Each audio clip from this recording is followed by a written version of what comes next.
الذنوب والآثام، قابلوا بالمتاب شهر الصيام. إنه في الشهور شهر جليل، واجب حقه وكيد الزمام. وأقلوا الكلام فيه نهارا، واقطعوا ليله بطول القيام. واطلبوا العفو من إله عظيم، ليس يخفى عليه فعل الأنام. كم له فيه من إزاحة ذنب، وخطايا من الذنوب عظام. كم له فيه من أياد حسان، عند عبد يراه تحت الظلام. كم له فيه من عتيق شهيد، آمن في القيام خزي المقام. إن دعاه مذلل بخضوع وخشوع، ودمعه ذو سجام.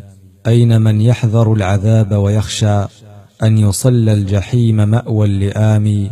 أين من يشتهي التذاذا بحور في جنان الخلود بين الخيام.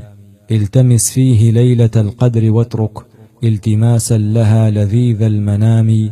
واجتهد في عبادة الله واسأل فضله عند غفلة النوام.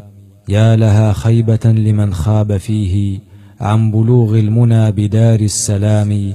يا لها حسرة لمن كان فيه ساترا شره بثوب الظلام. يا إله الجميع أنت بحالي عالم، فاهدني سبيل القوام. وأمتني على اعتقاد جميل واتباع لملة الإسلام.